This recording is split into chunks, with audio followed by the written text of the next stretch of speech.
आपल्या चॅनलवर जे विज्ञान प्रदर्शनातील व्हिडिओ टाकलेले आहे त्यामध्ये आपण सर्वच पाहावे, वारंवार पाहावे, त्याच्यावर आपण काहीतरी इन्व्हेन्शन करावं असं मला वाटतं. आणि खास करून ते उपकरण पाहावे की जे मुलांनी दिव्यांगासाठी बनवलेले आहे.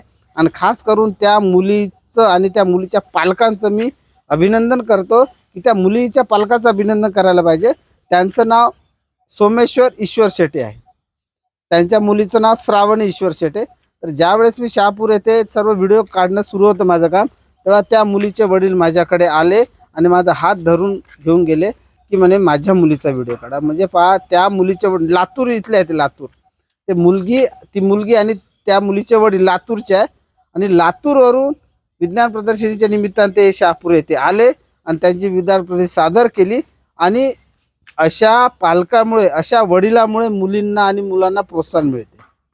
तर त्या मुलीच्या वडिलाचं आणि याच्यानंतर बऱ्याच शिक्षकांनी, आता काहींची नावच माहीत नाही मला, कारण यांचं याच्यासाठी माहीत आहे की त्यांनी मला नाव वगैरे सर्व फोन वगैरे आजही ते मला फोन करतात, मेसेज करतात.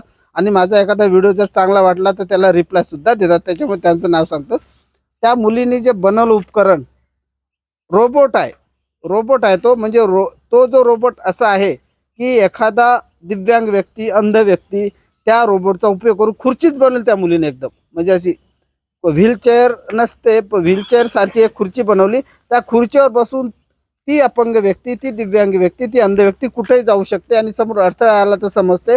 म्हणजे काही गोळ्या वगैरे, औषध आणण्यासाठी वगैरे सर्व त्या मुलीने त्याच्यामध्ये योजना केलेली आहे. आणि अतिशय सुंदर पद्धतीने बनवलं, सिस्टमॅटिक पद्धतीने बनवलेलं आहे.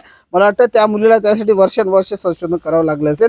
आणि त्या मुलीच्या यशामध्ये तिच्या वडिलांचा, शिक्षकांचा आहेच आहे, पण वडिलांचा खूप आहे. कारण त्या वडिलांनी त्या मुलीचं खूप प्रोत्साहन केलेलं आहे, खूप म्हणजे तिचा आत्मविश्वास वाढवला आहे. ते स्वतः आलेले होते.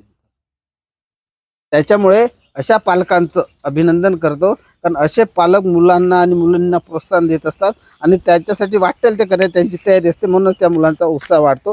आणि म्हणून या मुलीचं उपकरण आपण पाहावंच, परंतु या म्हणजे आपल्या त्या चॅनलमध्ये दिव्यांगासाठी जे जे ते सर्व आपण पाहावं. कारण होतं काय की आजकाल दिव्यांग असतात, त्यांच्या घरचे त्या कधी कधी त्यांना शक्य होत नाही, कारण ते बाहेर असतात, कधी बाहेरच्या देशात सुद्धा असतात. तेव्हा त्यांची सोय योग्य रीतीने अशा प्रकारच्या उपकरणाच्या माध्यमातून होते, गैरसोय टळते. आणि म्हणून हे आपण करणं अतिशय गरजेचं आहे. आणि याचा जास्तीत जास्त म्हणजे अजून त्याच्यावर इन्व्हेस्ट करा असं मला म्हणायचं आहे.